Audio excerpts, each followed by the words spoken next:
ನಮಸ್ತೆ. ನನ್ನ ಹೆಸರು ಕುಪಸ್ತ್. ವಿವೇಕಾನಂದ ಯೋಗ ವಿಜ್ಞಾನ ಕೇಂದ್ರ ಬಾಗಲಕೋಟೆಯಿಂದ ಮಾತಾಡ್ತಾ ಇದ್ದೀನಿ. ಎಲ್ಲೊಬ್ಬರು ವಯಸ್ಸಾದ ಹೆಣ್ಮಕ್ಳಿದ್ದಾರೆ. ಸುಮಾರು 65 ವರ್ಷ ವಯಸ್ಸು. ಆಕೆಗೆ ಮಂಡ್ಯ ನೋವು, ಸಿಕ್ಕಾಪಟ್ಟೆ ಮಂಡ್ಯ ನೋವು, ಮುಂಜಾನೆ ಸಂಜೆ ತನಕ. ಸೊ ಆ ನೋವಿನಿಂದ ಒದ್ದಾಡ್ತಾ ಇದ್ದಾಳೆ, ಬಳಲ್ತಾ ಇದ್ದಾಳೆ. ಆ ಊರೊಳಗೆ ಒಬ್ಬ ಡಾಕ್ಟ್ರು ಇದ್ದರು. ಎಲ್ಲದಕ್ಕೂ ಒಬ್ಬರೇ ಡಾಕ್ಟರ್. ಆ ಊರೊಳಗೆ ತಲೆನೋವು ಇರ್ಬೋದು, ಕುತ್ತಿಗೆ ನೋವು ಇರ್ಬೋದು, ಬೆನ್ನೋವು ಇರ್ಬೋದು, ಗ್ಯಾಸ್ಟ್ರಿಕ್ ಪ್ರಾಬ್ಲಮ್, ಆ್ಯಸಿಡಿಟಿ, ಎವ್ರಿಥಿಂಗ್. ಎಲ್ಲದಕ್ಕೂ ಒಬ್ಬರೇ ಡಾಕ್ಟರ್ ಇದರಲ್ಲಿ. ಅವ್ರ ಕಡೆ ಹೋಗ್ತಾಳೆ. ಅವರೆಲ್ಲ ನೋಡಿಬಿಟ್ಟು ನೋವು ನಿವಾರಕ ಔಷಧಿಗಳನ್ನು ಕೊಡ್ತಾರೆ, ಪೇನ್ ಕಿಲ್ಲರ್ಸ್.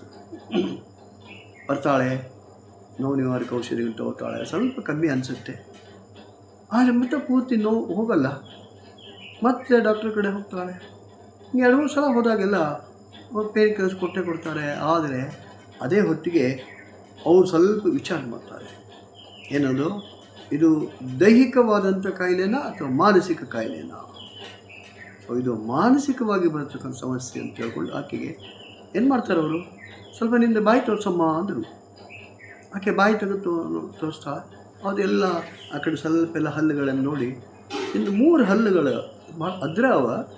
ಸೊ ಕೆಲವೇ ದಿವಸದಲ್ಲಿ ಅದು ಬಿದ್ದು ಬಿಡುತ್ತೆ, ನೀವು ಕಾಳಜಿ ತೊಗೊಳ್ಳಿಲ್ಲ ಅಂದರೆ ಅಂತ. ಕಾಳಜಿ ತೊಗೊಳ್ಳಿಲ್ಲ, ಬಿದ್ದುಬಿಡ್ತಾವೆ. ಡಾಕ್ಟ್ರ್ ಅಂತ, ಅಲ್ಲ ಡಾಕ್ಟ್ರೇ, ನನಗೆ ಮಂಡಿ ನೋವು ಅಂತ ನಾನು ಬಂದಿದ್ದೀನಿ, ನೀವು ಹಲ್ಲಿನ ಬಗ್ಗೆ ಹೇಳ್ತಿದ್ದೀರಲ್ಲ. ಅದಕ್ಕೆ ಅವರೊಂದು ಇಲ್ಲ ಹಿಂಗೆ ಮಂಡಿ ನೋವುಕ್ಕಿಂತ ಹಲ್ಲಿನ ಮೇಜರ್ ಪ್ರಾಬ್ಲಮ್ ತಿಳಿತಿಲ್ಲ. ಅವು ಹಲ್ಲು ದಿವಸಕ್ಕೇನಿಲ್ಲ ಅಂದರೂ ಒಂದು 5-6 ಸಲನಾದರೂ ನೀನು ಬ್ರಷ್ ಮಾಡಬೇಕು, ಸರಿಯಾಗಿ ತಿಕ್ಕಬೇಕು. ತಿಕ್ಕಲಿಲ್ಲ ಅಂದರೆ ಸೊ ಹಲ್ಲುಗಳ ಕೆಲವೇ ದಿವಸದಲ್ಲಿ ಬಿದ್ದು ಬಿಡುತ್ತೆ. ಹೌದಾ ಅಂತ ತಿಳ್ಕೊಂಡು ಆಕೆ ಮನೆಗೆ ಹೋದ ನಂತರ ಪೇನ್ ಕಿಲ್ಲರ್ ತೊಗೋತಿದ್ಲು ಖರೆ, ಆದರೆ ದಿವಸಕ್ಕೆ ಡಾಕ್ಟ್ರ್ ಹೇಳಿದಂಗೆ 5-6 ಸಲ ಹಲ್ಲು ತಿಕ್ಕಿದ್ದು, ಬ್ರಷ್ ಮಾಡಿದ್ದೆ. ಕೆಲವು ದಿವಸ ಆದ ನಂತರ ಆಕೆ ಮಂಡಿ ನೋವು ಹೋಗ್ಬಿಡುತ್ತೆ. ಡಾಕ್ಟರ್ ಮಾಡಿದ್ದೇನು, ಡೈವರ್ಟಿಂಗ್ ದ ಅಟೆನ್ಷನ್. ಆಕೆದ ಲಕ್ಷ್ಯವನ್ನು ಬೇರೆ ಕಡೆ ತಿರುಗಿಸಿದ್ರು.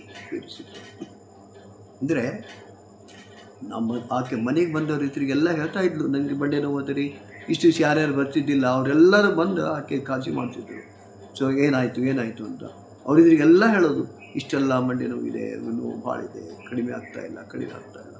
ಅಂಥದ್ದು ಯಾವಾಗಕ್ಕೆ ಹಲ್ಲಿನ ಕಡೆ ಲಕ್ಷ್ಯ ಕೊಟ್ಟಲೋ, ಹಲ್ಲು ತಿಕ್ಲಿಕ್ಕೆ ಹತ್ತಿದ್ಲೋ, ಆಗ ಮಂಡಿ ನೋವು ತನ್ನ ಪಾಡಿಗೆ ತಾನು ಕಣ್ಮರೆ ಆಯಿತು. ಅದಕ್ಕೆ ನಾವು ಏನನ್ನು ವಿಚಾರ ಮಾಡ್ತೀವೋ, ನನಗೆ ಹಿಂಗಿದೆ, ಇದೇ ಥರ ಇವತ್ತು ಹಾರ್ಟ್ ಪ್ರಾಬ್ಲಮ್ ಇರ್ಬೋದು, ಮತ್ತೊಂದು ಇರ್ಬೋದು. ಸೊ ನನಗೆ ಈ ಸಮಸ್ಯೆಗಳಿದೆ, ಬೆನ್ನು ನೋವಿದೆ, ಕುತ್ತಿಗೆ ನೋವು, ಅಂದರೆ ಅದು ಹಾಗೆ ಆಗೋದು. ನಾವು ಏನನ್ನು ವಿಚಾರ ಮಾಡ್ತೀವೋ ಆ ಥರ ನಮ್ಮ ಶರೀರ ಪ್ರತಿಕ್ರಿಯೆ ತೋರಿಸುತ್ತೆ. ಅದಕ್ಕೆ ಎಮಿಲಿ ಕೋವಿ ಅವನು ಹೇಳಿದಂಥ ಸೂತ್ರ ಇದು. ಸೊ ನಾವೇನು ಹೇಳ್ತೀವಿ, I am physically active, I am mentally relaxed. ನಾನು ದಿನದಿಂದ ದಿನಕ್ಕೆ ಚೆನ್ನಾಗಿದ್ದೇನೆ, ಆರೋಗ್ಯವಾಗಿದ್ದೇನೆ, ನನಗೆ ಯಾವುದೇ ಸಮಸ್ಯೆಗಳಿಲ್ಲ. So I am physically fit, I am mentally relaxed ಅಂತೇಳಿ ಮನಸ್ಸಿಗೆ ನಾವು ಯಾವಾಗ ಪಾಸಿಟಿವ್ ಮೆಸೇಜ್ ಕೊಡ್ತಾ ಹೋಗ್ತೀವೋ ಆವಾಗ ನಮ್ಮಲ್ಲಿಯ ಸಮಸ್ಯೆಗಳ ತನ್ನ ಪಾಡಿಗೆ ತಾನು ನಿರ್ವಹಣೆ ಆಗುತ್ತೆ. ಸೊ ವಿವೇಕಾನಂದ ಯೋಗ ವಿಜ್ಞಾನ ಕೇಂದ್ರ ನಿರಂತರ ಯೋಗ ವರ್ಗಗಳನ್ನು ನಡೆಸುತ್ತೆ. ಸೊ ನಮ್ಮದು ಬೆಳಗ್ಗೆ ಸಂಜೆ 6ರಿಂದ 7. ಸೊ 6ರಿಂದ 7 ಬೋತ್ ಆಫ್ಲೈನ್ ಆ್ಯಂಡ್ ಆನ್ಲೈನ್. ಬನ್ನಿ, ನಮ್ಮ ನಿರಂತರ ಯೋಗ ವರ್ಗಗಳಲ್ಲಿ ಭಾಗವಹಿಸಿ. ನಮ್ಮದೇ ಯೂಟ್ಯೂಬ್ ಚಾನಲ್ ಇದೆ, ಅದಕ್ಕೆ ಸದಸ್ಯರಾಗಿರಿ. ಧನ್ಯವಾದಗಳು.